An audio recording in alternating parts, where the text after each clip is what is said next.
All right, everyone. So this is then chapter 14, which is going to be on simple harmonic motion, or basically generally on oscillations.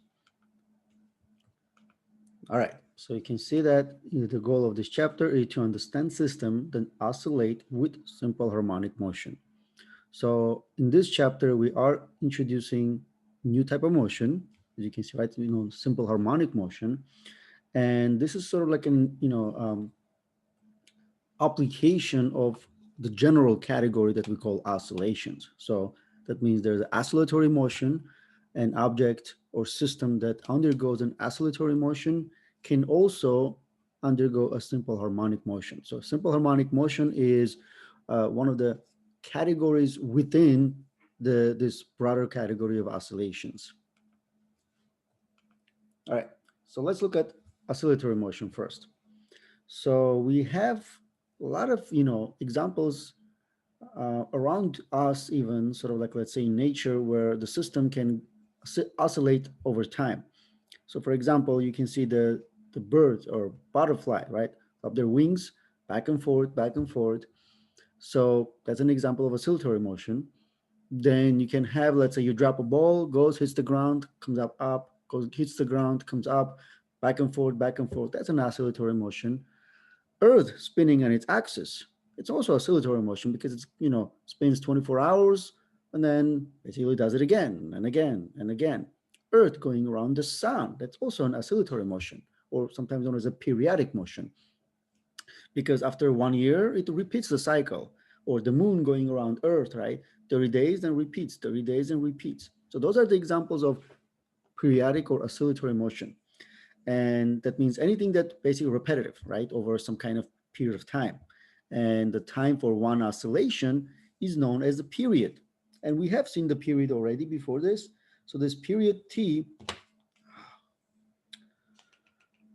so this period T is basically known as the time for one full cycle or one oscillation or one revolution, right? So that means when after that the system repeats the same type of motion. So that's basically the period. And we also know the frequency. So the frequency is the reciprocal of the oscillation. So if the period, if the period is how long does it take for the system to oscillate one time, then the frequency is in 1 second, how many times does it oscillate? So basically it's, oscillations per unit time, where the period is time for the, oscillations, time per oscillations. And these are the equations that relate period and frequency. You can see they're reciprocal. So the period has the units of seconds. The SI unit for the period is seconds. And then the frequency, which is 1 over the period. So basically 1 per second, but we define that to be hertz. Hertz is a second, 1 per second. So that's a unit for the linear frequency. Because remember, we're also going to look at something new, which is angular frequency, which we're going to see that it is related to these two quantities, linear frequency and the period. So the angular frequency basically has units of radians per second, and it's not defined as hertz. So it's radians per second, where linear frequency is per second or just hertz. And also you can see here is that when graphed in terms of position versus time, that means the motion of the system as a function of time. If you do position versus time, you're always going to get a oscillatory graph like that. So periodic, that means in the shape sometimes is always going to repeat itself. So it can be something like this, right? So the oscillation takes place around an equilibrium position, and then or something like that. And again, it's also a periodic, right? Because you start from here, going, come back, and so on and so forth. Or it can be very nicely, sinusoidal graph like that. So as oscillation, in a way, you can model it, all of them to be, under some right condition to be sinusoidal, where the period represent the time from one, let's say, cycle to another. So that's basically, you see, right? So going from maximum to another maximum, or from minimum to another minimum, that's, the time it takes, right, is basically one period T. That means in a graph, position versus time, period represents that time for basically one cycle, And regardless, right? Let's say in terms of this, which part of the shape of the graph you choose, when you look at the time when it starts repeating, that time interval is the period. Now, not every oscillatory motion can be considered as a simple harmonic motion. Okay, that's because there's one specific condition must be satisfied for the system in order for the system to be considered simple harmonic motion. Okay, so it's some kind of like specific or particular kind of oscillatory motion. And two best examples of systems that behave like simple harmonic motion, that means they do have a simple harmonic motion, is the spring or the block attached to a spring, so basically the spring system, and the pendulum. So that's why in this chapter we will be concentrating specifically on a simple harmonic motion, and two examples that we're going to look at is the spring system and a pendulum. So we're going to start with, let's say, a simple cases where for example, the spring undergoes simple harmonic motion, which I'll explain again in a minute. What are the conditions? What does it represent? But let's say the system goes back and forth on a frictionless surface. So that's a little bit simpler to go over, a little bit simpler to explain.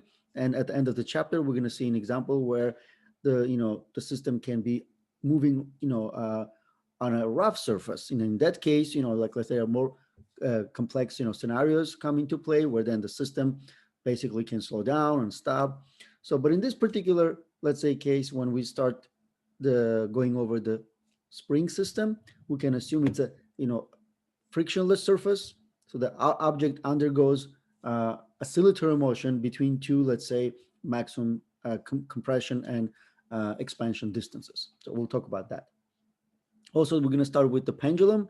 We're going to start with the simple pendulum, which is just basically small mass attached to a end of a string. And then we're going to look at a physical pendulum, which can be, let's say a ruler, right, going back and forth, or one of those grandfather clocks going back and forth, right? The pendulum, which is basically physical, because then you have to look at moment of inertia, then you have to look at the torque on the system and all of those things. All right, so let's start with a spring system. So, and you can see here is the air track glider attached to a spring. And then the air track is basically important in a way that it creates a frictionless surface. And this is something we also do in experiment in class, right? Whenever we have, let's say, actual experiment in class, we do have our ability to have an air track where the air coming out of the small holes on the track represents basically sort of like a frictionless, as possibly as we can get, as close as we can get to a frictionless surface. And then air track and the cart can glide basically without really losing its energy and things like that. Because remember, friction can dissipate energy, right, and can slow it down. And the frictionless surface will allow us to, let's say, no energy being dissipated due to, let's say, some kind of non-conservative forces. All right, so let's look at then an example where we have a air track, let's say surface, right? And we have an air track and you have a cart attached to a spring. So then you take it, you move it to some, let's say from its equilibrium position, let's say, which is right here, move it to position A. So you move it to here, let's say like this, right? And you let go. Because there is no friction and because there is this restoring force from a spring, which, we talked about before, the system will be then pulled toward equilibrium, but it's moving toward equilibrium, it's being speeding up because there's a force acting on it, all the way toward equilibrium, right? And it's going to be speeding up, reach equilibrium, but not stop, then move to the left of the equilibrium. But as soon as it starts moving left of the equilibrium, right, somewhere over here, then the force, the spring force, going to be acting on it in the opposite direction, because the restoring force always acting in the direction of the equilibrium. So when you go to the left of the equilibrium, then this force basically changes direction and acting, in the direction of the equilibrium. So the system that is moving to the left now has a force acting on it to the right, will then slow down and eventually, let's say, stop at this position. When it stops at that position, then this restoring force will be the strongest. So it's going to pull it to the right again. So it's not going to be moving to the right, speeding up all the way to the equilibrium position, because the force is pulling it all the way to that direction. passing the equilibrium, then force is going to be in opposite direction, then it's going to slow it down, and then the system will then slow down all the way to this A position. That means the system will then go back and forth, oscillate back and forth between this positive A and negative A, which are actually, positions that we call maximum positions. So this position A and negative A, we're going to say that they're known as a maximum displacement or the amplitude, right? So the system will then undergo oscillatory or a periodic motion between those 2 points. And again, if there is no friction, it will always come back to position A, and then on the other side, go to position negative A, come back to A, go to the negative A. And if we plot this motion right on a graph, we're going to see that it's a nice sinusoidal graph like that. So that's why the simple the spring system, as it undergoes displacement between, when you stretch it, you let go, it's going to undergo oscillatory motion. Okay, so it's going to go back and forth, and then the graph of the position versus time graph is going to be look like a sinusoidal graph like that. Okay, again, when we take this and we move it to this position A, that's going to be, the maximum displacement we're going to have for the system in a positive direction, because let's say to the right of the equilibrium is a positive direction. So you can see, right? So in this case, a lot of times what we can say here is this position is the X maximum position, maximum positive position. So we represent it with the, amplitude A, and we say plus A, because A, which is the amplitude, is always a positive quantity. So let's say when I say plus A, means plus amplitude quantity. Then when it goes to the other side, when it's compressing the spring, it reaches the same distance, but on the left of the equilibrium. Then I can say that X max on this side is equal to the negative A, negative being then the negative position of that the same distance as the amplitude. In a way, you can think like amplitude represents the distance from the equilibrium on each side. That's why it's always positive quantity. All right, so again, you can see, right, this is a graph that represents simple harmonic motion. And I'm in a minute, I'm going to show you sort of like, let's say, a nice simulation that represents, the spring going back and forth. And you can see, right, if you're plotting this as a function of time, you do get a sinusoidal graph like that. So you can see the figure A here shows position versus time graph. So this is basically represents our amplitude A, because that's where we start from. So you can see, right, amplitude is roughly 0.17 meters. And then this is equivalent to having the system first sitting in equilibrium. So let's say, let me take from the center, right? So this X equals 0. And then you take it and then you basically stretch it to position A. So then where A here is 0.17 meters. So then we let go. That means we're holding the system in that position at X, at T equals 0. So at T equals 0, it's right here. And then once you let go, it's going to be then speeding up toward the equilibrium, because there's restoring force acting on it, right? Speeding up toward the equilibrium. And then as soon as it basically reaches equilibrium, it's not going to stop. It's going to continue moving to the left, but then it's going to start slowing down. So for example, then this graph represents that. See, this is the graph going from X equals A to X equals 0, and it's a speeding up to the left. And this is the graph represent for speeding up to the left. Okay, but have the spring force, and remember, spring force is just a Hooke's law equation, is equals to negative kx. So this equation, spring force equals negative kx, is then changes direction as soon as it passes the equilibrium. Now the force acting in this direction, when the system is, let's say, somewhere over here, passes the equilibrium position. As soon as it does that, it then starts slowing down all the way until X equals negative A position. And this is the graph for the slowing down going to the left. So this is a graph for slowing down, and it stops exactly at negative 0.17 meters. Then the force is going to make it speed up all the way to equilibrium. So this is the graph speeding up toward the right.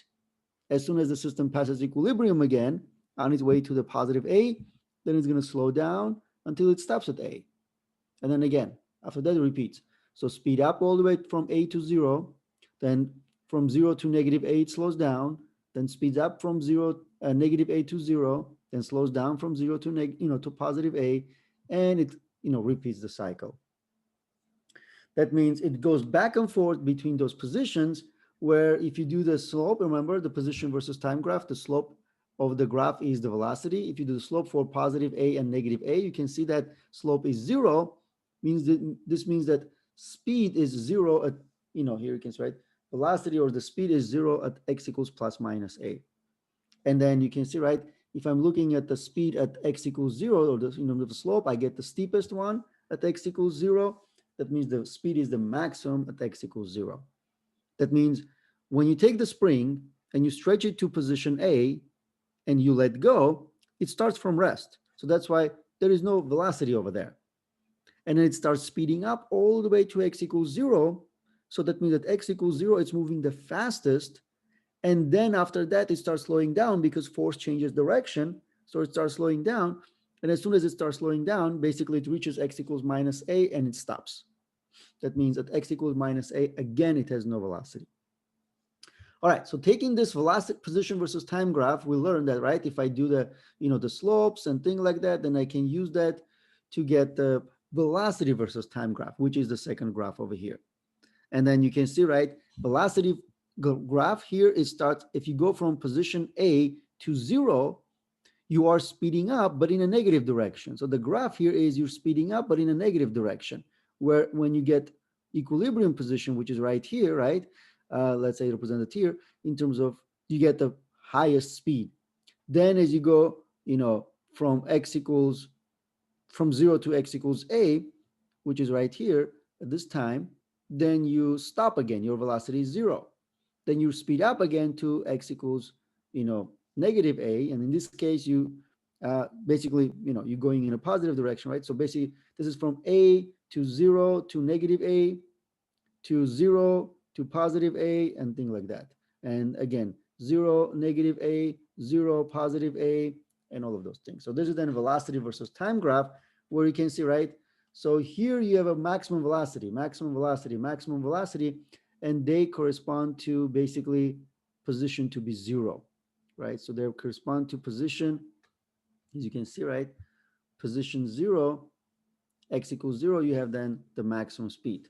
But velocity 0 corresponds to the maximum amplitude and things like that, right? So kind of like hard to do that graph. All right, so let me show you in a simulation where you guys can see some of this in a nice simulation.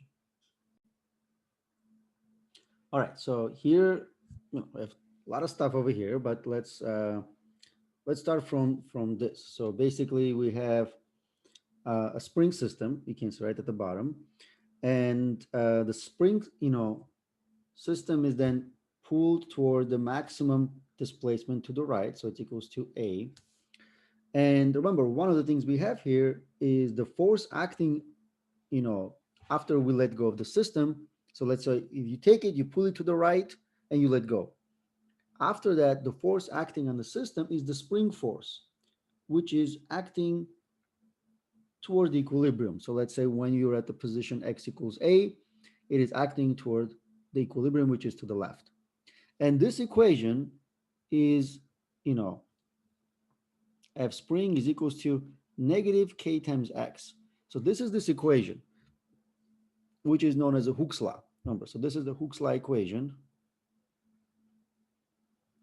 which tells you that for an elastic system like this, force is not constant, it's a variable force. The spring force is directly proportional to the x. So that's why more we stretch the spring or compress the spring, right, stronger the force magnitude. So it's not a constant force. But one of the things we have also, it's proportional to the negative of the x. And this is one of the reasons that, let's say, the system here is known to be simple harmonic, or when it undergoes a motion, it is a simple harmonic motion. Again, what is a simple harmonic motion? Simple harmonic motion is motion where the force that acting on the system every time it is displaced from equilibrium is going to be in the opposite direction of the displacement. So for example, see when you take the system and you displace it to the right, which is my x, from equilibrium, right? Force then will be acting in an opposite direction, which is to the left. But if you take this and displace the position to the left, then the force will be acting in the opposite direction toward the equilibrium, which is to the right. That means there is this negative sign that always present in this equation, indicating that force is proportional to the negative of the displacement. Or you can, if I take the force and replace it with mass times acceleration, and then is equals to negative, let's say negative kx. And then if I do acceleration equals negative k over mx, right? So that where the k over m is actually proportionality constant. Again, you can see acceleration is proportional to the negative x. So those are the two ways we can see that how the force proportional to the negative of x and how the acceleration is proportional to the negative of x. And in a way, then what we have is this is the reason that this motion is a simple harmonic motion. Because one of the things I can say here is this. Remember, acceleration I can write as d square x dt square. So d square x dt square then equals to negative of x. Okay, so let's ignore for the constant for a second. So that means one of the things we can do here is this. If you take x to be, some kind of function, right, whatever, right? So, and then you take that and take the derivative of that, or let's say f of t, right? And take it and take the derivative of that twice, then you get exactly the same thing as you started with, just a negative of that. Okay, that means this type of motion represents that. That means you start, the x is some kind of function, and then you take the derivative of that twice, because that's what we have, right? Acceleration. Take the derivative of that twice, and you end up with the same thing as you started, but the negative of that. And if this is true, then your system here is simple harmonic motion. That means it undergoes a simple harmonic motion. Okay, I'm going to show you that in terms of why is that, the case, right, for this type of motion. And I will show you, like, let's say when you look at this position versus time graph. So actually this one is, shows several graphs. So, but let's do this. Let's remove the energy graph for now because we don't really need that.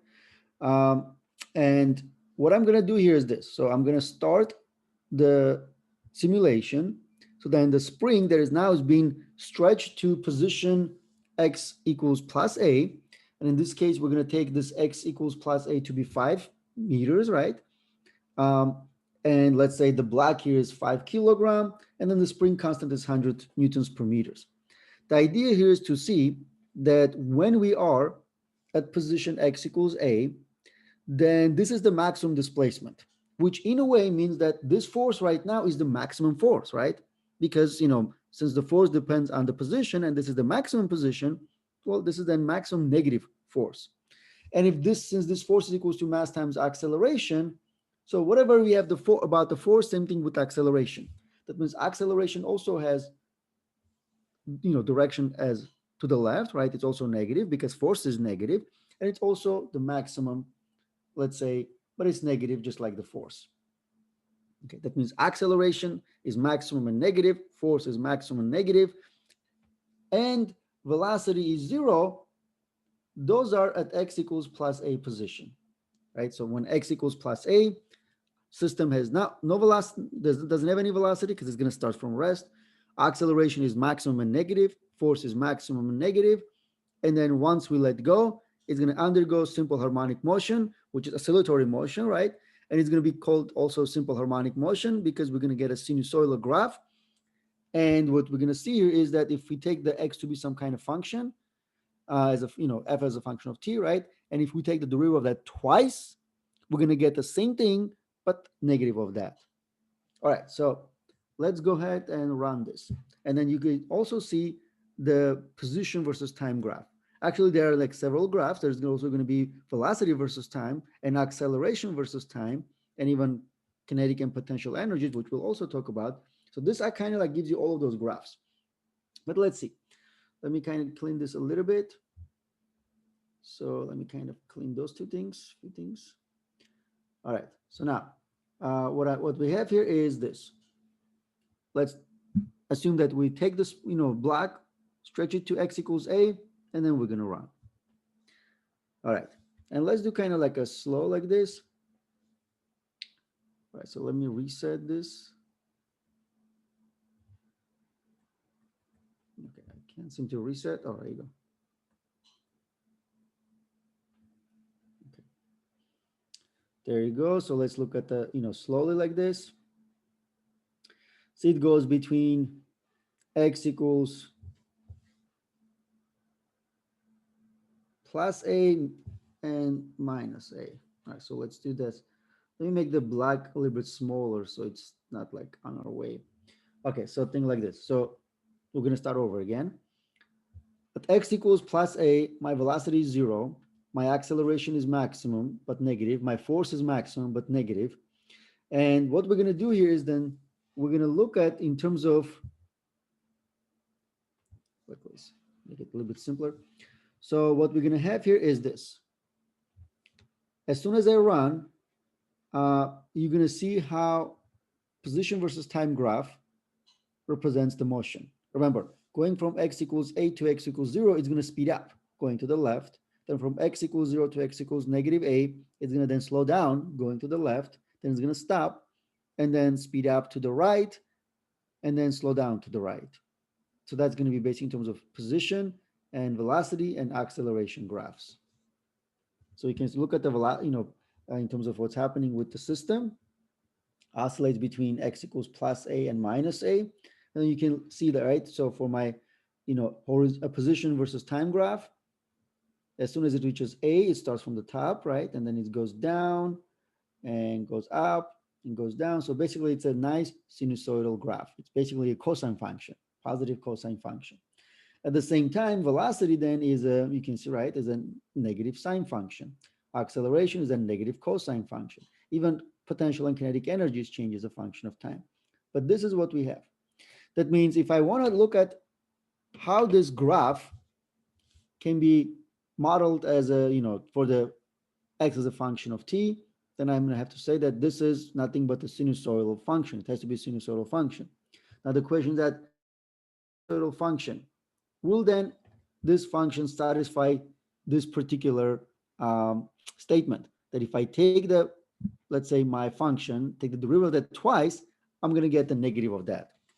So we can see it from here. That means if I take x to be some kind of, cosine function, let's say cosine of t, for example, right? I'm going to simplify here. So let's say it's cosine of t. Then if I take the derivative of that once, so dx dt, so I take then the derivative of the cosine as a function of time. Well, the derivative of the cosine is then negative sine. Hopefully you guys remember that. So it's negative sine. Then I'm going to take the derivative of the second time. That means the derivative of the sine, negative sine t. Well, if I do that, then I'm going to get the derivative of the sine is just cosine, but there was also negative, so it becomes negative cosine t. Well, I got what I wanted, right? I started with x equals cosine. I took the derivative twice, and I got the same cosine, but the negative of that, which means this is a sinusoidal function. That means I can model this motion as some kind of cosine function. And that's what we're going to do. So we're going to go back to our slides and see how we can just model this in terms of the cosine function. And what are the important parameters, like over here, right? Remember, this was a proportionality constant that we have to include into our, equation. All right. So coming back here, then as I mentioned, right? So our graph is basically sinusoidal. So then if I'm doing position versus time graph, then if I stretch the spring, so let's say if I take that and then stretch it to position x equals plus a, and with respect to equilibrium, and then if I let go from here at t equals 0, then my graph starting from here going to change as a cosine function, right? So it's going to change as a cosine function, which is basically what I'm going to then use it to model it. So then x as a function of time equals, I started with the amplitude a, and it's equals to then a times cosine omega t. All right, so omega in this case is defined as the angular frequency, is the angular frequency of your system, and is defined as 2 pi over the period, or 2 pi times linear frequency. That means omega, angular frequency, is related to both linear frequency and then the period. So it's equal to 2 pi f, or 2 pi over the period. And it is one of the important constants in the simple harmonic motion, because that's the constant technically we put it here, but we can still write this as a cosine, for example, 2 pi f times t, or I can still write this a cosine 2 pi over the period times t. Any of those versions are technically correct. So it is a cosine is a sinusoidal function, and it is exactly what type of motion I get when the spring goes back and forth between maximum and minimum displacements, or positive and negative displacements. Okay, so this is a x as a function of time equals a cosine omega t. Now I should also point out that technically the complete equation will be a cosine omega t then plus phase constant. So we're going to talk about this phase constant. So this phase constant is generally represent if you started your timer, at some position other than, let's say, x equals a. For example, imagine I take this, the spring system, and I stretch it to x equals a. Then I let go, but do not start my timer. So I wait until, let's say, it gets to, let's say, x equals 0, and on its way to the left, right? Then I start my timer. That means at t equals 0, my position x at t equals 0 is equals to 0 rather than a, let's say. That means if this is the case, that means I start my timer at later time when I let go of the system from from x equals plus a position, but start the timer a little bit later. Then this phase constant represents that information. Where did I start my timer? Because if phi here is equals to 0, we're going to talk about that. Then that means x as a function of time where t equals 0, I started at position A. That's why if I start at, case, right? If object is released from rest at t equals 0, I should point like at x equals a, then we can model it in terms of this a cosine omega t plus, because the phase constant is 0. But again, if I wait until it reaches this position, then start, let's say this is my now, the graph, right? That means this is my t equals 0 graph. Then I basically have this pi over 2, right? This pi over 2 factor, and we're going to have to include that, but we will see a few examples where we can do that. All right. X equals a cosine omega t. So we can kind of simplify for now, assuming that we always start from a. The graph is, and the equation is x equals a cosine omega t. To find the velocity, well, velocity is dx dt. So I take that and take the derivative of that. So which is basically a then d dt of cosine omega t. So the derivative of the cosine is sine, or sorry, negative sine. But then we also have to do the derivative of the argument. So the derivative of the omega t is omega. So then we introduce omega there as well. So then velocity is equals to negative a omega sine omega t. Okay, again, negative basically because the derivative of the cosine is a negative sign, and a is because the amplitude was a constant. We'll remove that, and omega comes from the derivative of the argument of the cosine function. Now, in this equation, if I look at this equation for x, the coefficient in front of the cosine function is then my maximum displacement, which is a. And in this equation for the velocity, the coefficient in front of the sine function is also my maximum, but for the velocity. So the maximum speed then is a times omega. So a omega is equation for the maximum speed. So that means what is the speed at this point, or at that point, or at this point. And I can use this, right, position versus time graph, to use to graph the velocity versus time graph by always looking at this, so like a slope and things like that. All right. So, but since remember omega is equals to 2 pi f or 2 pi over period, I can also rewrite this in several ways, right? So replacing omega with 2 pi over period or 2 pi times f. So I have that. Additionally, omega related to the other two variables that we have in the system, which is the mass of the block and the spring constant K. And that is using this equation. Okay. Again, this comes from this. Remember that, the force, spring force equals to negative kx. And then this is, then I said mass time acceleration, which is the force, equals negative kx. And then the acceleration equals negative k over m times x. And then what we say is that this k over m is nothing but omega square. So omega squared times, omega squared times x. That means omega squared is k over m. Or if I take the square root of both sides, then omega is equals to square root of k over m. That means omega, that's why omega is kind of like important variable, because it relates all of those variables. So these are my equations of motion. So this is equation 1 of motion, which is position. This is equation 2 of motion, which is the velocity. And we're going to see there's also equation for the acceleration, which I can do here, right? Acceleration as a function of time is equals to, well, taking the root of this equation 2. Let's call this equation 3, right? So that's basically going to be negative a omega, then take the derivative of sine, which gives me cosine of omega t, then take the derivative of the omega t, which is the argument of the cosine, and that gives me another omega, so I square that. That means this is then the equation for the acceleration as a function of time. So I have 1, 2, 3, those three equations are equations of motion. Then these equations are basically equations of the system variables. So we have angular frequency, linear frequency, spring constant K, mass of the block. That means those are the sort of like, let's say, my variables. So again, angular frequency, linear frequency, period, mass of the block, and spring constant K. And in a way, those equations relate all of those things together. Okay, so that's why omega is kind of like the link between all of those things. Because omega is equal to square root of K over M, but omega also equals to 2 pi F, I can use that to relate Km to linear frequency. And because omega also equals to 2 pi over the period, I can use that to relate M and K to the period. And that's the equation. So this equation is sometimes useful to remember because that's the period of oscillation. And you can see where the period of oscillation, that means, how long does it take for the system to go back and forth one time? You can see, right, it depends only on the mass of the block.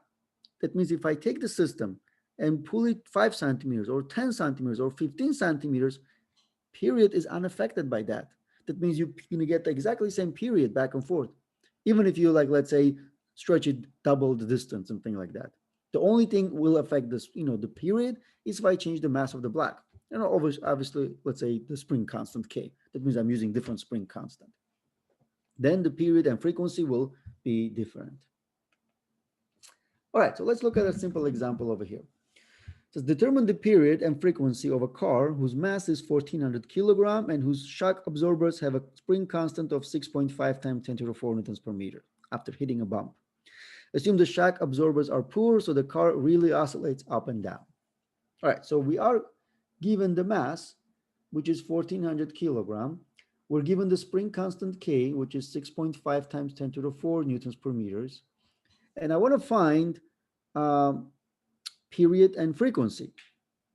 All right, so one thing I know here is period and frequency, if you remember, right? Let's say if you don't remember, try to remember this equation. Omega is equals to square root of K over M. And then omega is equals to also 2 pi times F. And omega is also equal to 2 pi over the period. That's why you can say, right, omega kind of relates all of those. So since omega is equal to square root of K over M and 2 pi F, then you can say 2 pi F is equals to square root of K over M. Or F is equals to 1 over 2 pi square root of K over M. And then you can just plug in and calculate, right? So 1 over 2 pi square root of then 6.5 times 10 to the 4 divided by 1400 kilogram. Then you can calculate the linear frequency from here, and we can calculate this to be 1.09 hertz. For example, that's one thing we can do. And then I can remember that angular frequency, since it's equals to square root of K over M, and it's also equals to 2 pi over the period. So I can rearrange this and get that the period is equals to 2 pi square root of M over K. I can use this equation, or since I have the frequency, I can say then, you know what, period is 1 over the frequency. So then I can use this to calculate this to be 0.92 seconds. So those are basically our answer for this. Right, so here's another example. The cone of a loudspeaker oscillates in simple harmonic motion at the frequency of 262 hertz, which is middle C. The amplitude at the center of the cone is given as A equals 1.5 times 10 to the negative 4 meters, and at T equals 0, X equals A. Now, what equation describes the motion of the center of the cone? So then we need to find out in terms of how to write down that equation for position. Then what are the velocity and acceleration as a function of time? And what is the position of the cone at t equals 1 millisecond? That's basically what we need to do. All right, so for part A, we have then x as a function of time is equals to a cosine omega t plus phi. Okay, now let me show you then why phi equals 0 when x equals a. So we are told that at x when t is equals to 0, position of x is a, right? So that's a given, information. We also know that x as a function of time is equals to a cosine omega t plus phi, but t is 0 because we are taking this time where t equals 0. So if I plug in over here, then on the right side of the equation, this is equal to an a cosine of omega times 0, 0. So it becomes a cosine of phi. Okay, that means this is the right side of the equation. This is the left side of the equation, which is here. That means x is equals to a. The right side of the equation, and a cosine omega t plus phi becomes a cosine phi because this term goes to 0 since t equals 0. That means we end up with a is equals to a cosine of phi. Well, I can cancel the a, which then gives me 1 is equals to cosine of phi. And phi then, when you do inverse cosine of 1, gives you 0. That's why then I can say that phi is 0.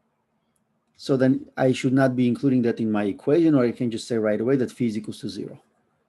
Next, then x as a function of time is equals to a cosine omega t. That means I can ignore the phi because it's 0.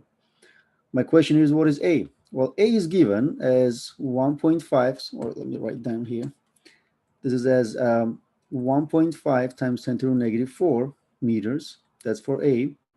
Then cosine, and then I'm given omega plus omega t. Well, omega t, I don't have omega directly, but I have the linear frequency in hertz. So I can just write down this is just 2 pi f, which is what omega is, right, times t, and then just calculate what the 2 pi f is. And that's basically, let me do it here, right? So omega is equals to 2 pi times 262. So that should give me, in terms of 1,650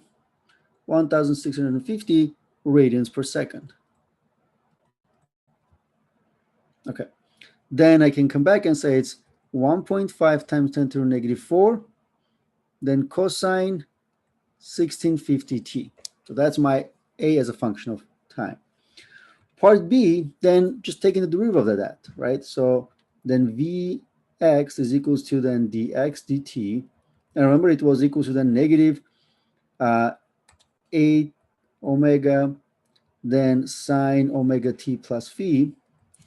So then phi equals 0. Then I can say this negative 1.5 times 10 to the negative 4 times 1650, then times sine of 1650t, which gives me, if I multiply those two, remember those two together is actually Vmax. So if I do that, I'm going to get 0.25, so negative 0.25 meter per second, then sine 1650t. Okay. Same way I can do for acceleration as a function of time, which remember end up being negative omega squared times a cosine of omega t. So then this is equals to negative, again, omega square, omega is 1650, square that times amplitude, right? Will end up giving me 408.4 meter per second square, which is then nothing but a max, right? Maximum acceleration, then times cosine of 1650t. That's my then velocity and acceleration as a function of time. Last part says, what is the position of the cone when time is 1 millisecond? So I go to this equation for the position, and I use that to find, for part C, right? Okay, so what is the position when t is equals to 1 millisecond, which is basically 10 to the negative 3 seconds. So then 1.5 times 10 to the negative 4, then cosine 1650, then times 10 to the negative 3 seconds. and I calculate, and I'm going to get negative 1.2 times 10 to the negative 5 meters. That means it's 1.2 times 10 to the negative 5 meters to the left of the equilibrium position. All right, so another thing we can have is when we are looking at this, the spring system going back and forth, if we kind of look at the shadow, so this is kind of like if you're looking at the shadow of an object kind of going around in a circle, and this is kind of very similar. So you can see a figure of a shadow movie of a ball made by projecting a light past the ball and into the screen. So let's say you have a turntable, the ball going back and forth. So its motion kind of goes back and forth. If I take this to be like, let's say plus A, this part negative A, and this is equilibrium, then you can see, right, the ball goes back and forth between that. So that means the ball moves in a uniform circular motion, but the shadow moves in a simple harmonic motion. So the black on a spring in figure, right, moves with the same motion. So sometimes we can, let's say, make analogy, right, of the particle moving around in a circle and then going back and forth. Its motion can be modeled as a simple harmonic motion. So for example, this is here as, let's say, similar to when the spring here is at A, then this is the ball going to x equals 0, then to x equals negative A, then come back to x equals 0, come back to x equals A, and then repeating the cycle back and forth, back and forth. So its shadow basically represents that type of motion.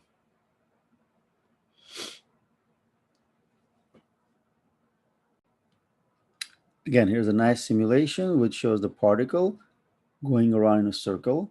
So it's a circular motion.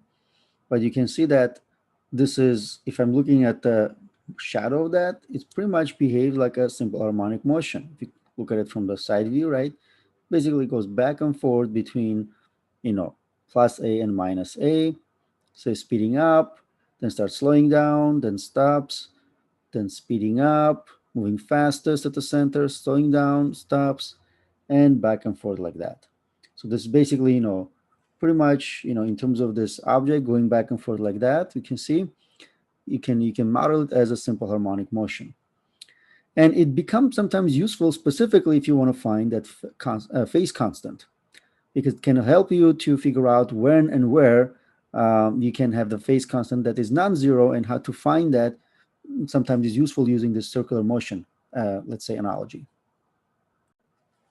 All right, so let's go back here. So then here's one thing we can do. So let's say, what if an object in simple harmonic motion is not initially at rest at x equals 0, when t equals 0? Then you can say, right, then we may have to use the cosine function, but with the phase constant. So that's right here, see the phase constant now included. So this phase constant is in units of radians, right? And it again represents a shift, right, of the graph, let's say when the object doesn't start from x equals a at t equals 0. So you can write in this case, what we have here is equation 1, equation 2, and even equation 3, right, for the acceleration.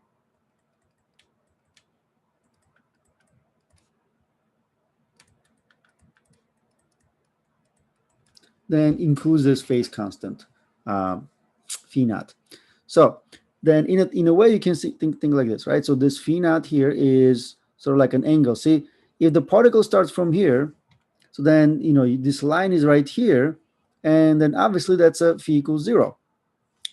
If the particle, let's say, is kind of, stretched to x equals a, this is equilibrium. So think like this. If you let go from here, but then start the timer somewhere over here, so you can see, right, then it moved this angle phi naught, right? So this move this angle phi naught over here, and then you can then, let's say it's somewhere over here, and then you start the timer at t equals 0. Then you have to kind of find that angle phi naught. And then we can use this then, let's say, a circular motion as an analogy, to try to get that, let's say the constant, phase constant. Okay. So here's an example. So let's say oscillation described by the phase constant, where phi naught is equals to pi over 3 radians, or negative 3 pi over 3 radians, or pi radians. That means you have 3 different scenarios: pi over 3, 3 pi over 3, and pi radians. And you can see, right, so it is easier to see from here, right, using the circular motion, that pi over 3 or 3 pi over 3 basically depend in which direction is the particle moving when we start the timer. For example, if I take this to be the, let's say, my initial starting point, right, when I start the timer, this is, remember, this is A, this is 0, this is negative A. So this is the time, or the instant where the object is moving to the left, right, is moving to the left, and is between A and 0, but it's moved basically pi over 3 radian equivalent distance, but it is moving to the left toward the equilibrium position. And this particular graph, if I apply it here, see, let's say this would have been my A starting from here, but now there's, a shift like that, right? So there's a shift like this, pi over 3 shift. So let's say instead of this, right, there's a pi over 3 shift where this is my, t equals 0 line right now. That means now when I do x comma t, then this will be A cosine omega t plus then pi over 3. Okay, again, why plus pi over 3? Because the particle, right, so if you take clockwise this from the, let's say x equals, 0 line, right, or phi equals 0 line, it is clockwise, so it is pi over 3. So phi naught here is pi over 3. And you can see in terms of it's also in which direction it is moving, right? It's moving to the left. Then the phase constant, that means, you are pi over 3 radians, shifted from to the right, from x equals, A. Right? So this is a positive pi over 3. Basically, you shifted your graph to the right of that. Then this is the same phase constant, pi over 3, but you can see, right, this is the portion where the particle is moving to the right. That means it started from here, it went to the negative A, then come back to 0, and then it goes from 0 to positive A. And this is during that motion, basically from equilibrium to going to the negative A. Which means that if this was my graph, right, so this, remember, cosine graph, now I am pi over 3 behind that, which means that negative pi over 3 behind it. That means I am behind pi over 3 radian from my actual x equals A graph. That means then my phase constant is negative pi over 3, because again, right, if I do this graph, which is clockwise from my reference line, then that phi is the negative pi over 3. So that means, this, so this, think of like this. This is for the A, this is for the B. So I can say x comma t is equals to A cosine omega t minus pi over 3. Okay. All right. So then if I'm looking at this, the object started from here, but I didn't start the timer until it reached the negative A, and then I started the timer. That means, I am, you can see, right? So if this was, let's say, my graph like that, so I am, exactly pi, to the right of that. So that means, it's equivalent to me shifting the, the T0 line, exactly pi radians to the right. Okay. Then this will be x comma t is equals to A cosine omega t plus pi. So that's basically will be for that. So that's why you have then phase constant representing more or less where exactly your graph has, started, right? So let's say, when did you start your timer? Where the object moved with respect to this, x equals plus A. Is it, on its way to the left or on its way to the right? And those then determine in which direction. Generally, when it's moving to the left, the phase constant is positive. When it's moving to the right, the phase constant is negative. All right, so let's look at an example here. Suppose the spring in example 4, where omega is equals to 8.08. Well, actually, I didn't do that example yet. We will do it later on. But let's say you have a spring that has an angular frequency of 8.08 radians per second. That means, let's say omega is equals to 8.08 radians per second, is compressed 0.1 meter from the equilibrium. Okay, so let's say you have a spring that is, this is the equilibrium position. It is compressed and sitting here at x equals negative 0.1 meters. But it's given a shaft to create a velocity in a positive x direction of v naught equals 0.4 meter per second. Okay, so Those are kind of like our initial conditions, right? So we're given V naught is equals to 0.4 meters per second. All right, so we're going to determine the phase angle phi. So this is basically just phi naught, right? Same thing. The amplitude, the displacement x is a function of time. So we're going to have to do all those things for this, assuming that we are given that angular frequency is 8.08 radians per second. So that's one information that, let's say, we're given. So our goal will be to get the phase constant. And to do the phase constant, we have to involve, two equations. So equation one, let's say, will be for the position. So let's say x when t equals 0, let's call this x naught. So this is then a cosine omega t plus phi, right? Remember. But since this is basically my, this x naught is just x when t equals 0, okay?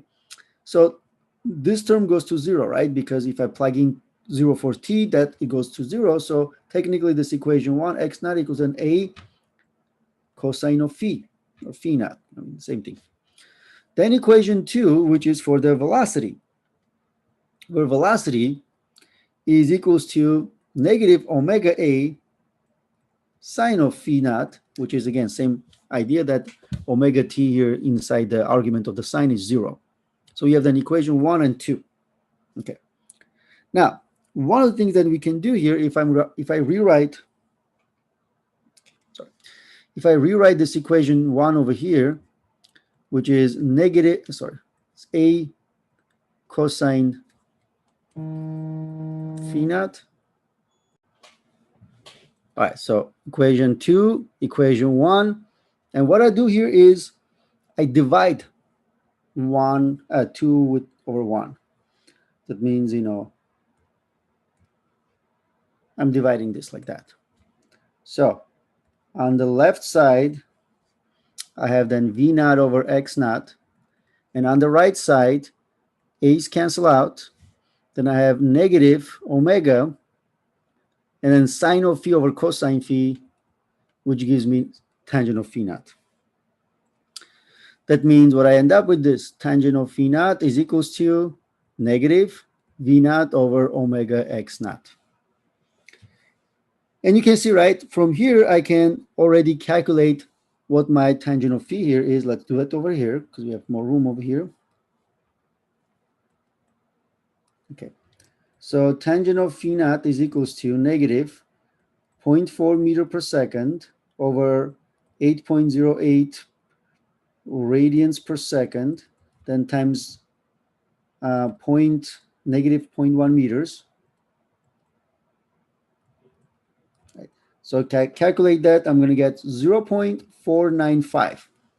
Calculating all that, get 0.495. That means tangent of phi naught equals 0.495. Then calculating phi naught gives me 3.6 radians. That means that's my then phase constant phi. Okay. This was part A. Part B, it says find the amplitude. All right, so I am not given amplitude directly because this x naught is not the amplitude, remember, right? So then amplitude I can get from this equation, basically of the position, because now I have x naught is equals to a cosine phi, or phi naught.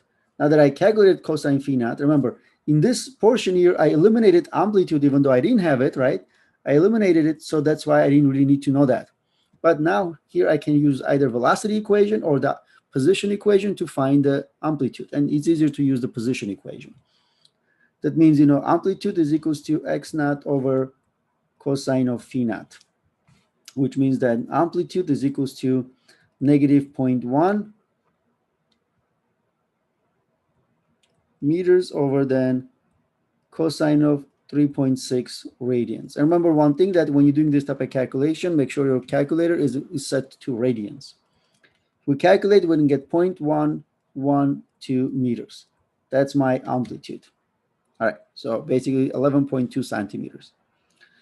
Part C then says, find the displacement as a function of time. That means write it down. So then I can do this. X as a function of time is equals to its amplitude, 0.112 meters, then times cosine of omega, which is 8.08 times t, then plus 3.6 radians, and that's the phase constant. That means this is basically me writing this general equation, right? So x as a function of time is equals to a cosine omega t plus phi naught. And that's the equation for, x as a function of time. That's for part C.